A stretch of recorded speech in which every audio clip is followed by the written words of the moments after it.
जय Jagannath unique world को स्वागत।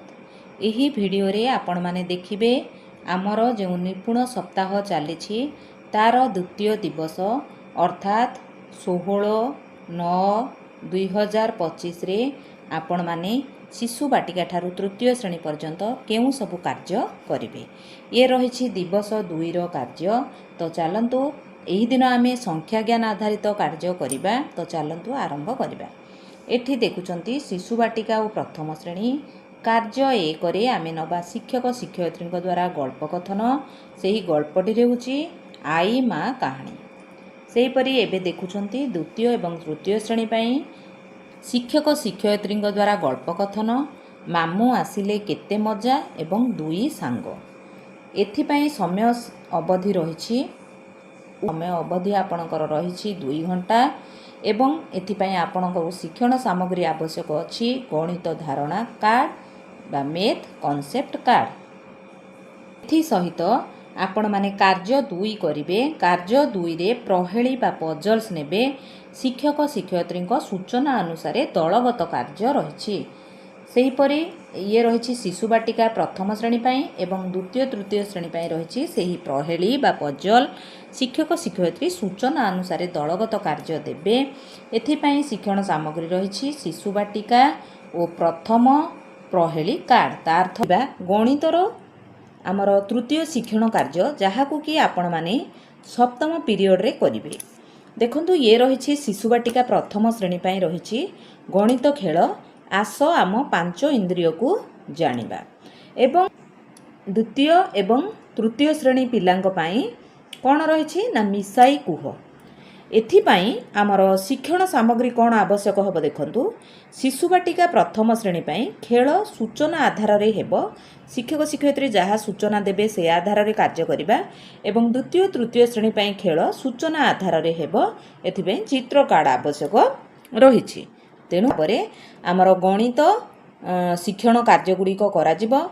वर्तमान विस्तृत भावे देखिबा एही द्वितीय दिवस रे केउ सबु शिक्षण कार्य आमे किपरि करिबा।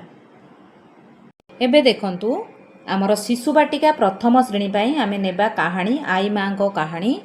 एठी कौन कौन अच्छी आमे टिके पढ़ी देबा गपटी को। मंटू चिंटू सोमा आई को पाखरे बसी गप सुनिबा को कहिले। आई कहिले जाड़ बाबू को कथा कहबी। देख जाड़ बाबू किपरि फुल पैंट कोट हाथ रे ग्लोव गोड़े मोजा मुंडरे टोपी मफलर लगाई आसिछंती। तुमे सबु बेले सार्ट खंडे खंडे पिंधिच। तुमको शीत लगुच ना?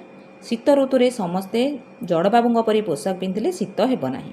शीत ऋतु रे सबुज पनीपरिबा कमला अंगूर नाशपाती आदि फल मिले। लोक माने गरम और तटका खाद्य खाती। यही सब खाइले देह सुस्थ रहिबो। शीत ऋतु पर ग्रीष्म ऋतु आसे। देख जड़े बाबू आछंती खरारे तांको मुंड बिंधुची देहरु किपरि गम गम झाड़ बाहरुची। तांको नाम घम घम बाबू। से किपरि खंडे पतला कुर्ता पिंधिचंती। एही ऋतु रे समस्ते हल्का पोशाक पिंधंती। शरबत लस्सी दही पानी पियंती और तरबुज आंब लिचु जामकोली प्रभृति खाती। तुमे ग्रीष्म ऋतु आसिले यही सबू जिनिस खाइब देह और मन भल रहिबो। आई कहिले आजि पाई गप एतिकी फूल फुटे केतकी।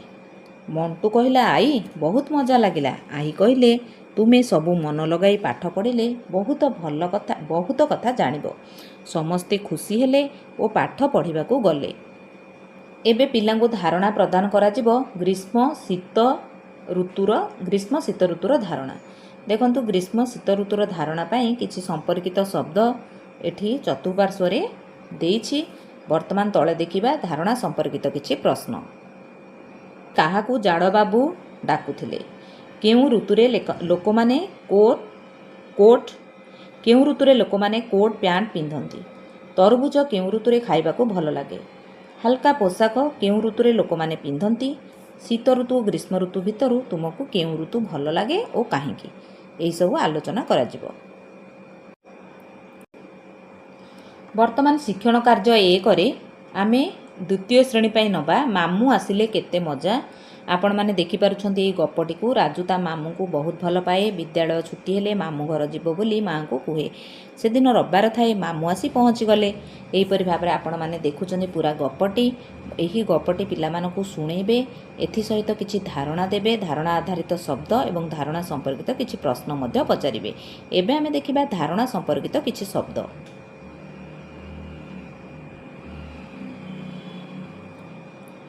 ଦେଖନ୍ତୁ, ଏହି ଗପରୁ ପିଲାଙ୍କୁ ଯୋଗର ଧାରଣା ମିଳିବ।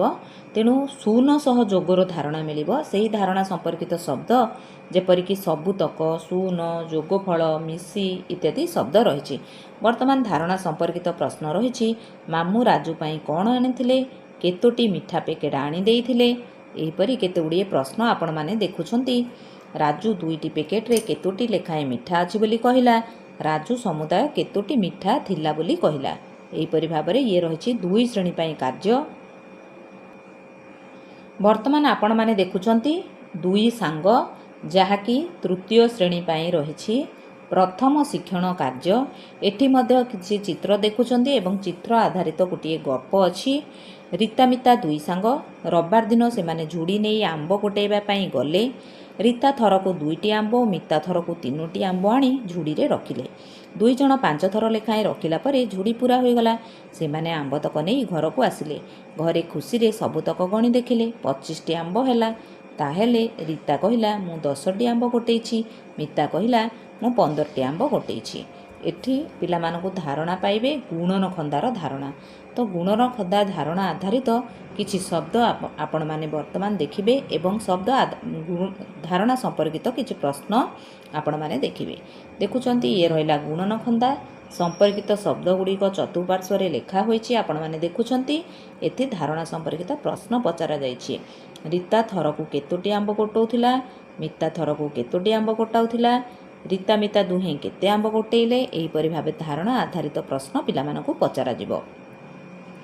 ଇଏ ରହିଥିଲା ଶିକ୍ଷଣ କାର୍ଯ୍ୟ 1, ଯାହାକି ତୃତୀୟ ଶ୍ରେଣୀ ପାଇଁ ଥିଲା। ତାପରେ ପୂର୍ବଦିନ ଆମେ ଦେଖିଥିଲେ ସଂଖ୍ୟା ଜ୍ଞାନର ପ୍ରଥମ ଦିନରେ ଏହି ପଜଲ୍ସ।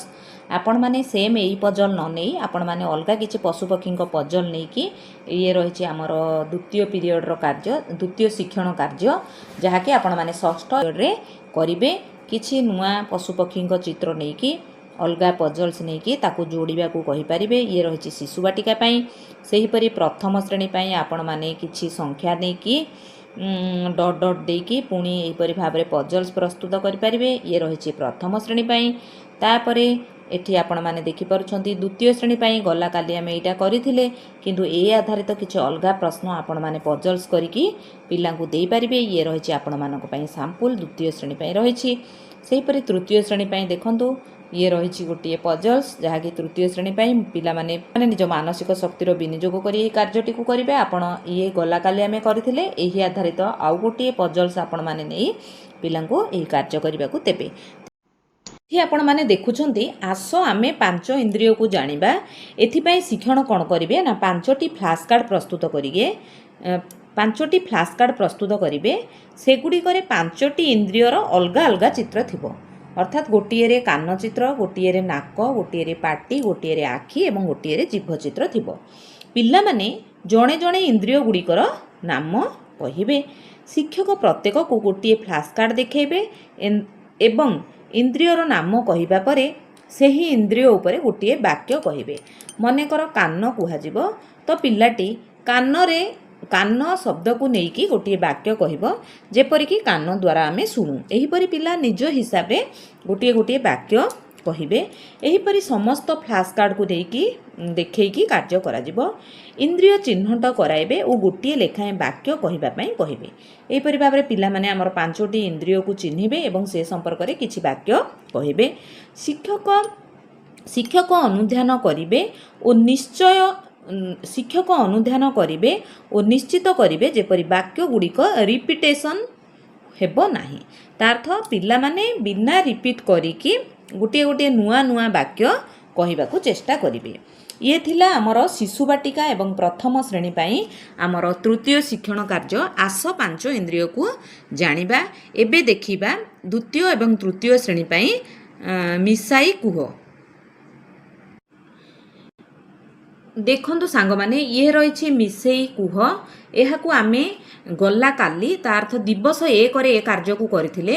ତେଣୁ ଆପଣମାନେ ଏହି ଚିତ୍ରକୁ ନେଇକି ପିଲାଙ୍କୁ ନକରି ଏହି ଟାଇପ୍ର ଏହି ଆଧାରରେ କିଛି ନୂଆ ଚିତ୍ର ନେବେ ଏବଂ ଏହି ଆଧାରରେ ସେଇ ଯୋଗ ଆଧାରକୁ ନେଇକରି କିଛି ନୂଆ କାର୍ଯ୍ୟ କରିବେ, ଯାହାକି ମିଶାଇ କୁହ ରହିଛି। ତେଣୁ ଏହା ଉପରେ ଆଉ ଅଧିକ କିଛି ମୁଁ କହୁନି। ଏହି କାର୍ଯ୍ୟଟିକୁ କରିପାରନ୍ତି, କିନ୍ତୁ ଏହି ଆଧାରରେ ଗୋଟିଏ ନୂଆ ଶିକ୍ଷଣ କାର୍ଯ୍ୟ ଆପଣମାନେ କରିନେଲେ ଭଲ ହେବ। ତେଣୁ ଏହିପରି ଭାବରେ ଆମର ତୃତୀୟ ଶିକ୍ଷଣ କାର୍ଯ୍ୟ ବା ଶେଷ ଶିକ୍ଷଣ କାର୍ଯ୍ୟଟି ସରିଯାଇଛି। ବର୍ତ୍ତମାନ ଆମର ଦ୍ୱିତୀୟ ଦିବସର ସମସ୍ତ କାର୍ଯ୍ୟକ୍ରମର ପରିସମାପ୍ତି ହୋଇଯାଇଛି।